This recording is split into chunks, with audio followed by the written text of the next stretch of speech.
technology is the new firewall, where human insight trumps every trick. We're not hacking systems, we're hacking behaviors so you won't click. No complicated code, just tried and true brain science at play.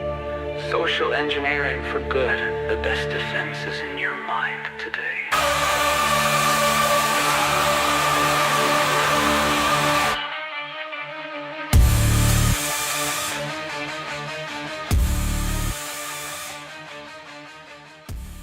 Welcome to Phishing for Answers. The opinions expressed here are solely those of the individuals involved and do not reflect the views of their employers. Get ready, because the next live episode of Phishing for Answers is starting right now with your host, Joshua Crumbaugh, the CEO of Fish Firewall. Psychology is the new firewall, where human insight trumps every trick. We're not hacking systems, we're hacking behavior so you won't click. All right. Hello. Welcome to another episode of Phishing for Answers. Today, I'm here with Waliur Rahman. He is the CIO Advisory Partner at Kyndryl. Hopefully, I got your title right there. Wally, why don't you introduce yourself? Tell us a little bit about yourself and maybe what you do over there. That's an impressive title. Thank you. Thanks for having me on the show, Joshua. Appreciate Thank you it. for being here. Yeah. So my role is CIO Advisory Partner. So what that really means is advising our customers, the C-suites, in different type of technology strategy, from a security to modernization to transformation to operations, all the different aspects of it, right? And so the reason we've been a past CIO and CTO in our different role in different companies. So that's why I think this role kind of very appropriate on what we basically focus on with customers. So looking at mainly the advising to the customer, also basically working with our internal capabilities team and see where we enhance and improve and how it's aligned with basically customer objective. So that's basically one of the part of my role at Kyndryl. Very cool. So, well, let's just start with AI. It's the elephant in the room, as we were talking about before we even got started.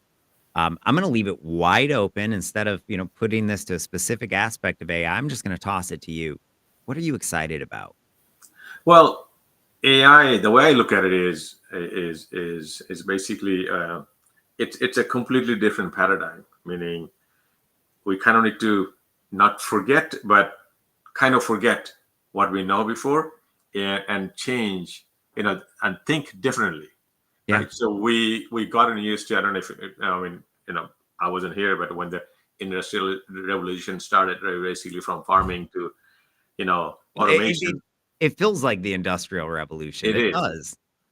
It is exactly. That's what it is, because we kind of need to adapt to it. How do we adapt to it?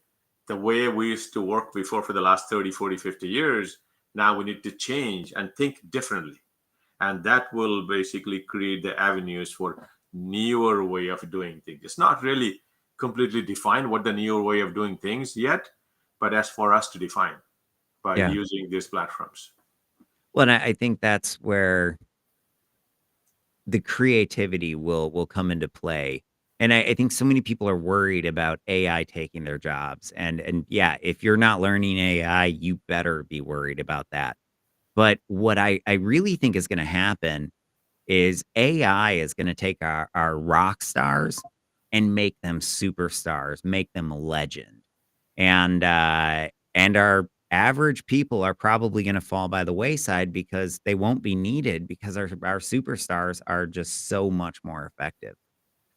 So I do think there is a little bit of concern, because I think we'll be able to do more with less. But more with less also means that that we can be more efficient. We can hopefully have more time relaxing and not working 24 hours a day. Although I still would. I don't know what I'd do otherwise. So Yeah, I mean, I think you're correct in one way, but if you think about, it's a different way of doing things, right? End of the day, I'm trying to get something done. I need an output.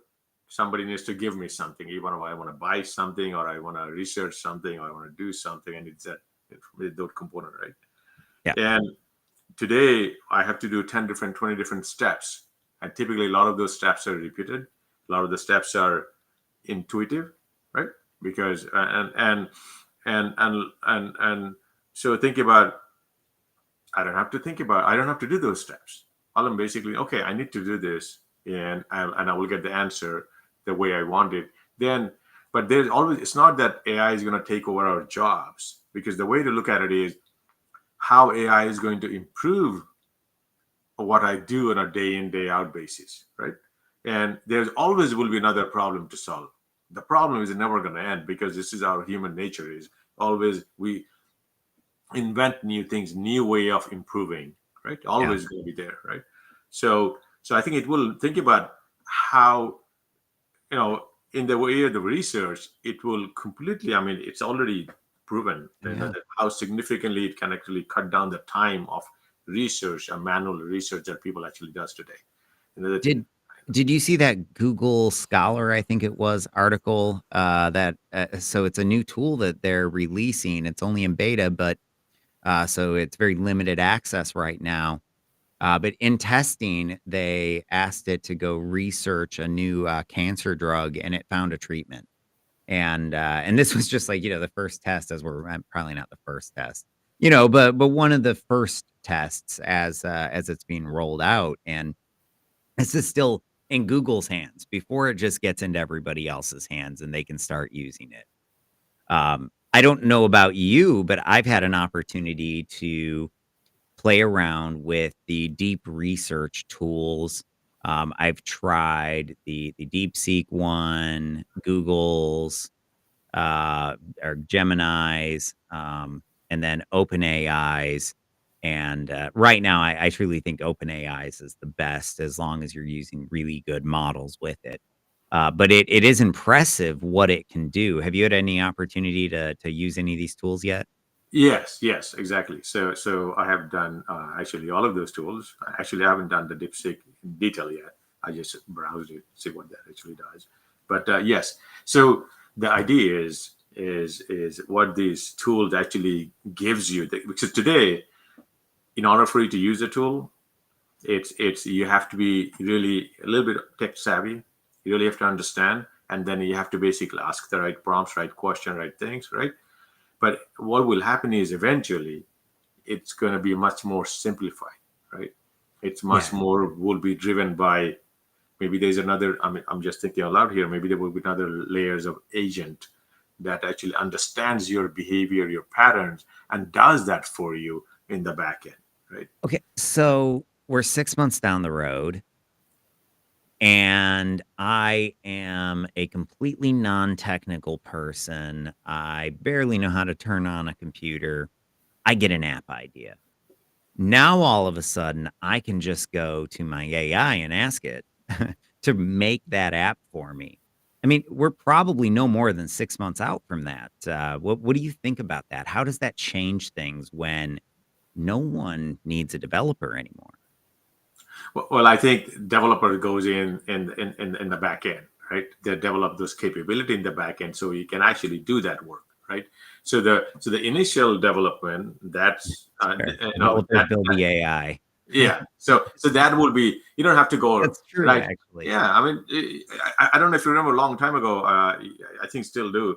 It's a lot of the CL and every interfaces of every network or system used to be our CLI driven, and Yeah. now it all of these has a GUI interfaces. Not just now; it already started maybe 20 years ago. But I think the point I'm trying to make is it's evolving. Now is Yeah. the next interface is your voice, right? Oh, And yeah, we won't. I don't think the keyboard and mouse will be around for more than just a couple more years. We don't need them. We're yeah, getting voice recognition, and not just the voice recognition. It's also about knowing you. So, for example, if I say fish or fishing, it's always a PH. Whereas if my wife says fish or fishing, it's probably an F. We're backwards probably for most couples, but I bring that up because it's the ability to learn us individually that is both, I think, really cool and fascinating about how accurate these types of things will be able to be. but I think it's a little scary as well. Think about what happens when my chat GPT gets compromised. How much do people now know about us? Yes, no, I think that's a fair question, and but at the same time, if you think about, that's where I think the security best practices comes into play, right? You really have to start thinking about the basic principle of security never change, right? Yeah. And And because we have AI developing, there's no excuse for not having security now. yeah, exactly. So I think those principles always going to be there. So security, that means, is more and more important, right? How do we basically think about building, whatever application I wanna build, and whatever it's gonna do, and wherever I talk to, give my information, even my, so it's not that data is my voice print is my data, right? So Yeah. that data, how that data gets circulated to where and how it gets processed, how it gets evolved. So the security best practices are always going to be there. It's that's why you have to really think about the foundational component. Okay, so educate the end users. First of all, that's the thing always about security. It's called constantly changing, right? How do you keep on educating from the end user what exactly security means in the current circumstances, right? and Yeah. and then you have to start getting into on, okay, how do I do the basic principles of segmentation, micro segmentation, and other kind of segmentation, that all the different things you really have to think about, right? And still apply. It doesn't matter what technology stack you're going to be using. It doesn't Yeah. matter if it's an AI or something else. It's still going to be the same kind of concept. So I agree. I think it's it is challenging in terms of thinking about now. Okay, if I talk, or if I give my information to ChatGPT, it's going to go into the public domain, and that data will be used. It could be very easily compromised, right? Well, Versus, yeah. to Go be ahead. fair, they do have a privacy option. But Yes. I will point out that even if you spend the $200 a month for the pro subscription, you still have to go in there and uncheck that box that by default shares everything with Chat GPTs and future models.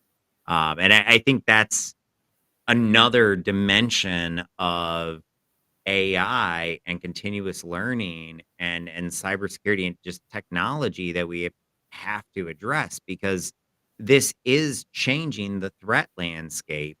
And that means we have to do or train our users on different things. And I'm curious, what are some of the things that you're thinking about in terms of how we need to retrain our workforce? If we focus on those basics, foundations, that drives into the implementation of how do we implement. Like, say, for example, you brought up the Chat GPT prompts, and you want to basically talk to Chat GPT and ask about certain things, and how do you set up an account.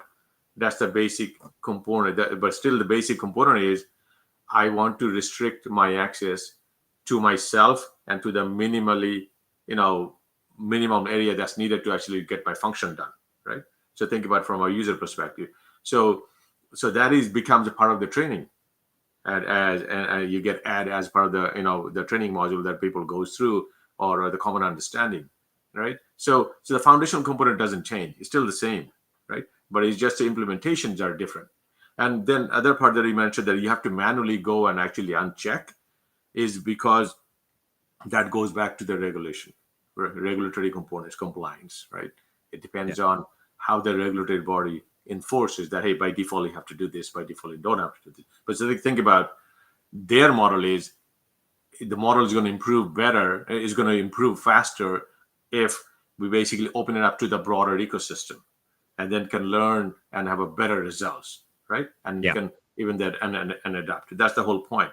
So there's a boundary that basically has to be brought in. Maybe the context changes in terms of the communication, when it basically goes into the public model. Yeah.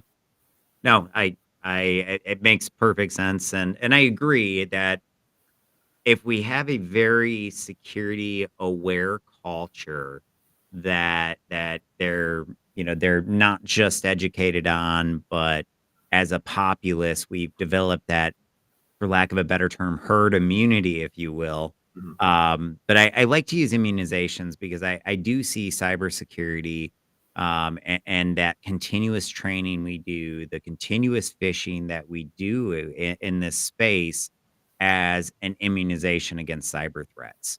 And the example I like to give is this. So, in immunizations, what do? We take a weakened form of the virus, we inject it, and our body develops a natural immunity. Well, the same thing happens with phishing simulations when we run them. Our body develops a natural immunity if we have really good just in time training at the end of it. So it's not about the simulation or the tricking them. It's about that training and making sure that that user is learning how authority or urgency or one of the many, many other manipulation tactics like fear of missing out are can be used against them. And once they've learned it really well, once they'll start to see it everywhere. Yeah, And exactly. and I think that's how we get our users to do better. And I feel like it's sort of what you were saying. If we got best practices, they're gonna know to go in there and look at those security settings. So I know exactly. I think we have to. It's a habit, right? Make it Yeah. into a habit. So Like that looking both ways before you yes, cross the street. Look at all your exactly. privacy settings in every account. Exactly. So those are the kind of stuff I think that's why I think crucial for the enterprise actually continuously train them, right? And then that train their users, and then as you know, there's a different type of different personas, right, of the users community. Developers, you have to train them a little bit differently with certain other components that's needed when they write their code, what they really have to think about. And in terms of the business people, operations people, it's a different kind of aspect of when they talk to customers or customer service people. So there's a many different aspects of this training, but the whole point is it's get them habituated of the environment, right? A customer service rep always, when they answer the phone, doesn't matter whose phone they're answering, they're very polite and talk like that. That's become their nature because they've been working in the field for such a long time. It's the same thing, right? I think we kind of Makes need to sense. do that and embed that into people because human beings are slave of habits, right? That's what Yeah. we are. So your other topic, I think you were talking about the AI. I think it's not only just we all need to get ready, but I think what we really have to do is basically we really have to embrace it, and because Yes. this is going to happen, and this is happening, and you adopt and learn, it is going to only make it better. This AI is not going to take your job away. That's not the purpose of AI. AI is going to improve the job. Then you focus on some other creative areas that you want to focus. That's what human being is for. Human beings Yeah. have the brain. We're not robots, right? So we can learn and actually invent and improve, in a lot of different areas. And that's what Yeah. I think needs to happen. And I might add to that, I think prompt engineering is one of those things that we've got to learn in the modern day because how you prepare and structure that prompt really does make a massive difference on the output that you're getting. Yes. But it is something that we just have to continuously learn. Fortunately, the learning curve and is I think far less than just about any time in history with any other technology. I mean, this is the only technology that will train you on how to use it. And you can even share your screen with the technology and have it verbally guide you through how to do different things. Yes. So I mean, like it can be your tech support, which is just really cool. And did you see the new the new audio voice bot that went viral, I think last weekend? No, I haven't seen that one. But I think what we did, we're actually working a lot of similar stuff for some of our customers, and I know it's and these are exciting times, and Yeah. this is to equip the people with the capability, with the tools, so that it can improve the customer experience for our customers, right? That's what I think. Where it's not about that this bot is going to come and replace your job. That when you answer the phone or when you try to answer the tier one kind of questions, it will basically come and improve the response you're going to give, so that you can solve at tier one. Yeah. Yeah. So those kind of stuff. So what are the top AI use cases that are taking up your time every day? Right now, if you think about the most prominent use cases are most, that people are implementing. We're testing with many different things, but it's a lot more about customer centric in terms of customer support, in terms of chatbot, in terms of those type of capability, interactive chatbot capabilities, right, with a customer and an agent, and then also in-person communication. So those are the most prominent use cases that you see today.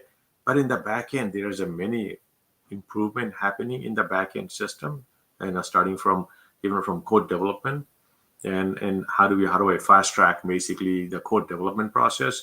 There's a lot of improvement happening over there, which is trying Oh, out yeah. the sales area. There's a lot of things going on. I think that's basically trying to improve. So the technology comes in, and the whole point of it is, I don't know if you remember a while back, was the training used to be, so you go through a training class and you run about any new software comes out, you have to go through a training class and run the training, right? And Yeah. then it changed basically. Okay, the training software has to be very intuitive so that I can actually use it. I don't have to go through any training, right? They become Yep. that. Now this become it's no training needed at all.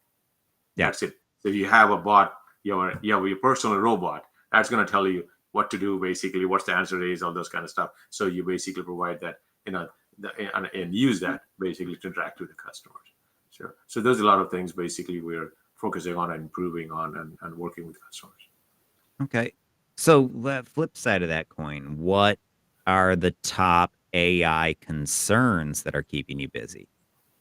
Well, it's one of the key things we talk about is the governance, right? It's very important because if you don't utilize AI correctly, you need to have an organization needs to have a governance policy. But so what exactly the AI that how exactly we want to use AI, and what data sets, where and how, and what type of interaction, and what should be the check and balances that want to make sure. Because if you let AI go wild, it will give you an answer. The answer is correct or not, that's you to figure out, right? But it will. That's what it's made for. Generative AI is going to generate an answer for you. And so that's why I think it's critical that answer needs to be, almost 100% accurate all the time, Yeah. so that you don't have to do a lot of check and balance. That's basically the objective. So you have to basically, so that's the governance part is very critical, because otherwise somebody might get an answer from a tool and then respond back to the customer. Okay, it looks good, but didn't Yeah. really read through or didn't really understand, and then so that kind of gets into more complicated scenarios, right? So Well, that's the we've governance already is very had it where like 1,000 people or something over in London showed up to some event, and the event wasn't real. It had been fabricated by an AI. No one had proofread what they had published, and as a result, we they end up showing up to this fake event. yeah. But I will say I've seen that it's getting better. And that's where, I mean, I come back to prompt engineering. It is that's part of how you get good output is showing it, giving it examples of the type of output that you want, and giving it guardrails while you're asking those questions. So I think some of the basics there are important. I do think I'm with you, and I think AI will get to the point at some time where we won't need any of that and we can just talk to it like normal, just ask it simple questions or give it the most simplistic description of an app and have it turn into a real application. But for right now, there's still an art form to using it effectively, and even knowing how to use the tools together. One tool might be great at this, but it's gonna, stumble and need a different AI tool to get through that section. Yes, exactly. I mean, we're at infancy of the AI journey, right? So it is just the beginning, and the main factory is just getting built, right? So that's the whole point. But then you have, and it will evolve. Even the whole factory is going to evolve, right? The technology stack is going to evolve drastically, and based on how we interact, how we learn, and this AI basically keep on, learning that how we need to interact with this specific persona versus this persona versus in this company, and then how do you control that in terms of in a work environment, right? Control meaning Yeah. how do you tweak it to actually support better, so it's curated for your company rather than like in generic cases. So a lot of those are yet to come. So that's why you see a lot of companies are mainly focusing on the areas of customer service and those kind of components. Those are the low-hanging fruits. But they're also focusing on, you would see, on automation in terms of support services, AI ops, and those kind of components that you see that very, very prominent. And research area, definitely, do the initial research, but there's always has to be human in the loop. Right now, it's kind of critical. There's a lot of different steps, but eventually, those human in the loop is going to shrink from a basic functionality perspective, and it's going to evolve. So Well, that's yeah, and even that human in the loop right now, one researcher can do 10x, maybe, I don't know, 100x the research they used to be able to do by utilizing some of those tools. So exactly. it's a fascinating time. I truly think that within just 1 to 2 years, you'll log into Netflix, you'll talk to it, describing some movie you want to see, and it'll just generate it on the fly. Yeah. We're really not far away. Exactly. Actually, I used to talk about this a long time ago, that I used to wonder that, okay, so we spend so much, I mean, the movie industry spends so much money in actually producing a movie, right? It costs a lot of money to produce this specific movie, just one movie. And then if you think about, it's that whole, because Netflix actually changed the model that how I watch movies. It used to be broadcast stream that I will watch whatever they gave me. There's no choice. I will just watch that, Yeah. right? And then it I changed. remember those days; they were terrible. So yeah, then Netflix came and changed that model. Now I will choose what I want to watch, right? Now basically, then even not from the whole movie now basically I want to watch what I want to watch, the kind of ending I want, the kind of things I want, right? And it will actually generate. I agree with you 100%. If I like a specific actor, specific actress, or anything like that, it will use their personas to actually build a movie, develop a movie. I mean, why not? I mean, it's not. I mean, I don't think it's too far away. I mean, I agree 100%. And Yeah, no, I think they'll be licensing their voice and their likeness more than their acting, which raises a big question. In a future, how do we get A-list celebrities after all of our current ones have died off? Like, do we, if AI can generate all of this, what is the, I don't know, the special quality that makes somebody an actor or actress, or is that something that goes away? Yeah, I think that's an interesting topic because well, and it's my whole life I've thought about, well, what will the future look like? And I never thought that Clippy would turn into Skynet. But I mean, jokes aside, basically Clippy turned into Skynet because it's the autocomplete. Yeah. And it was an accident. We were just trying to make autocomplete better when we stumbled across something magical. And that's the part to me that just fascinates me about how these large language models work. So that's why that control, the governance, the compliance, the control is important, so important. And because without that, it's because if you think about, we live in a world where everything is fast track and getting faster and faster, better and more efficient.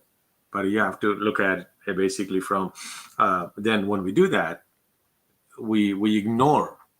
I mean, do I call the glass half empty or half full? Okay, to me it looks like half empty. Okay, so I will think that way. But if I call it half full, then I will think completely differently, right? So that's why I think if something to actually guide me, control, I think that's going to be that is going to be to the fundamental principles. I think is going to be very important, very important. So without that control, yes, it could very easily basically go sideways very quickly. So I agree. It's we don't want that Skynet. We want the Clippy to basically get better and then under control and benefit the humans, rather than the other way around. So no, I agree. I think it's just a beginning. A lot of things to uncover right now. A lot of basically areas that we'll discover that we haven't even thought about yet, and it will be when the environment is to the mass population, meaning non-tech savvy people. then you will see a lot more areas that we will identify that we haven't thought about it, right? Oh, Because absolutely. yeah, Yeah. because we usually the techie people, what happened is we think one way, and because that's how we've been thinking all our lives, and we very hardly we see the other ways, and Yeah. that which is real, then and it's hard for us to think that way. It comes into picture and brings it all together.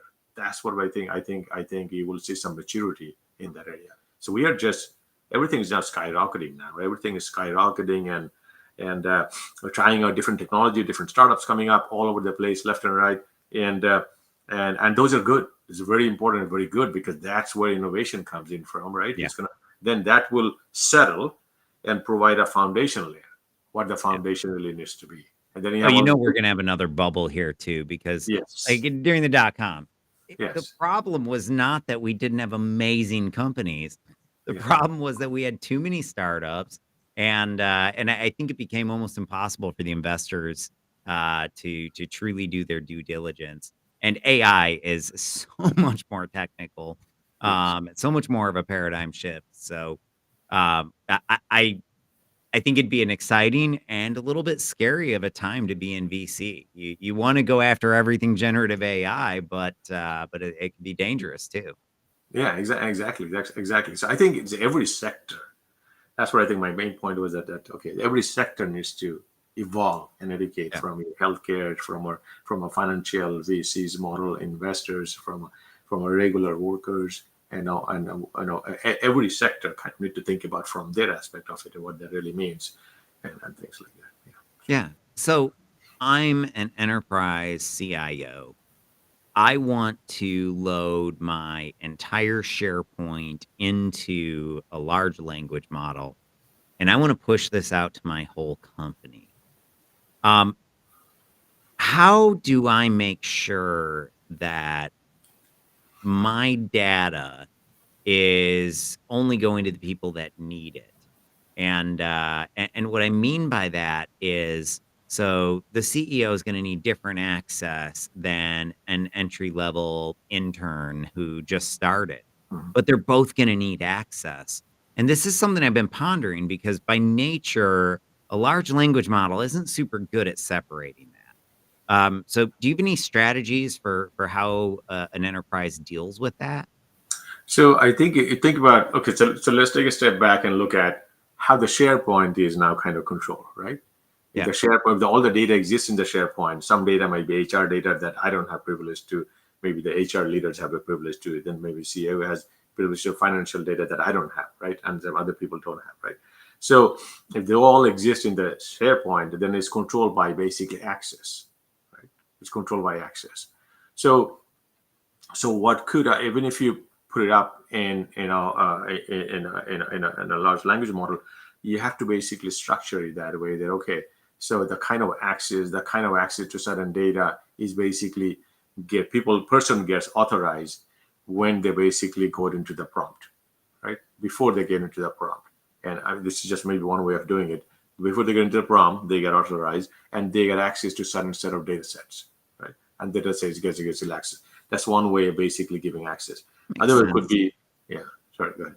Oh, I was just agreeing with you. Makes sense. Yeah. Dynamically, give it access to the data as it needs it based on the user. Yeah, so based on because what if it's Microsoft is Copilot, and if it's Gemini, and then Cloud and something. So what is going to go after to get the data, right? It's going to use before it goes to the public is going to look into the internal, and internal it will run into that issue. Okay, where is my token? Where is authentication, right?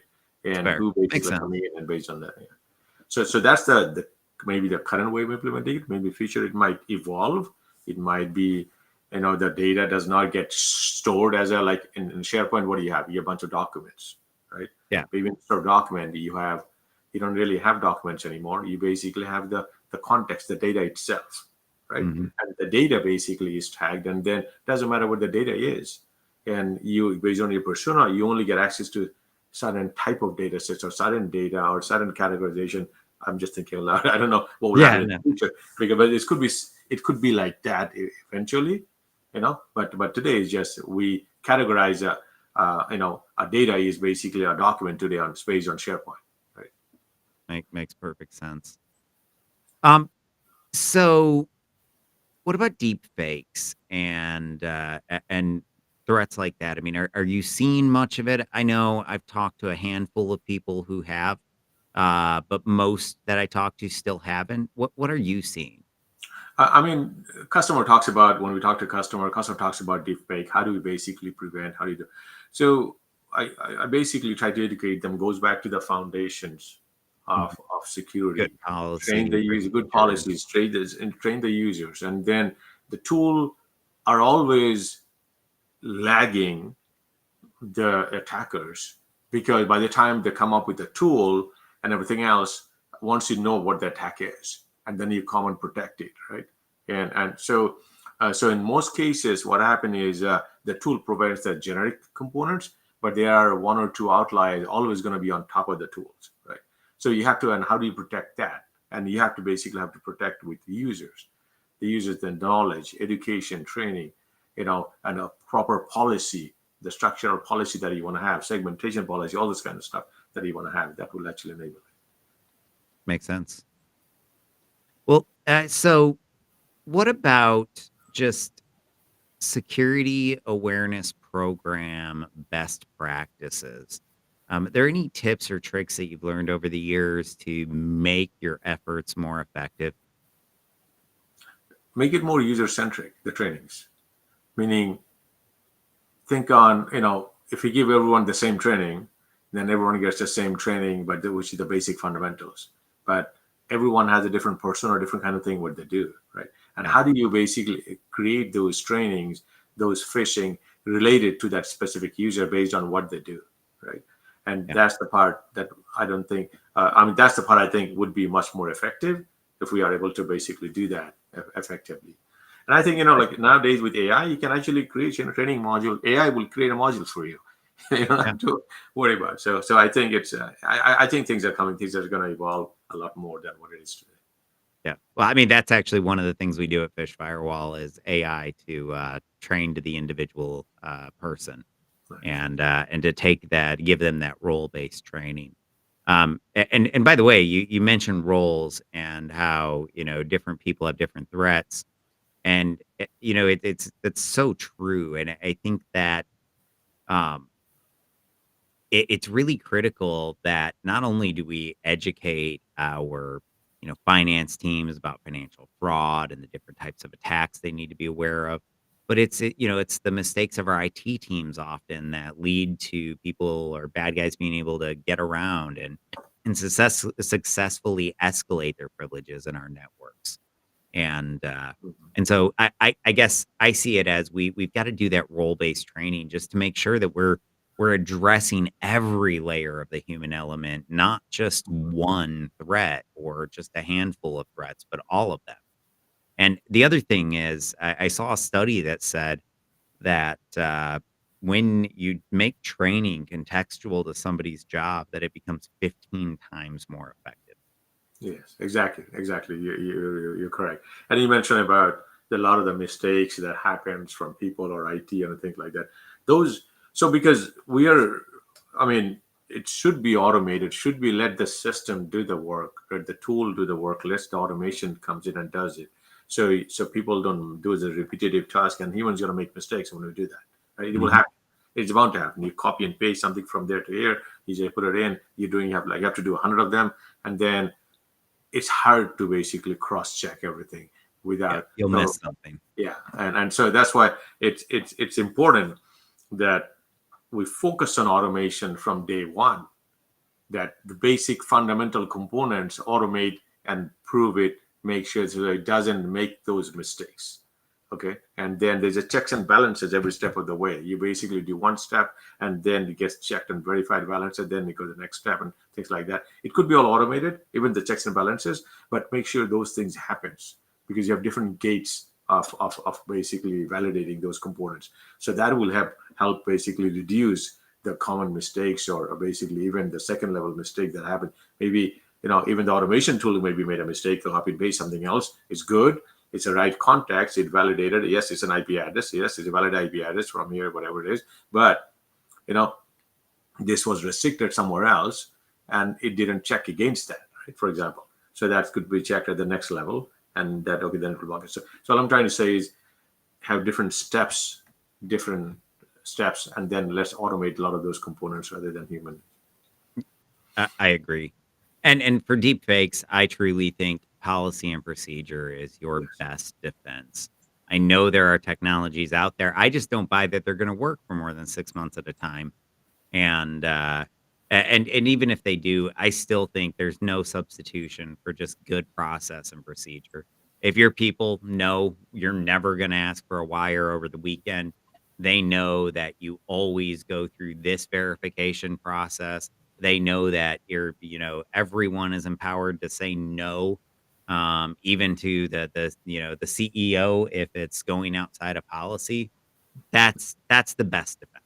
Yes, exactly. You start with deny first, and then you basically accept as you go along. No, that's correct. That's correct. I agree 100%.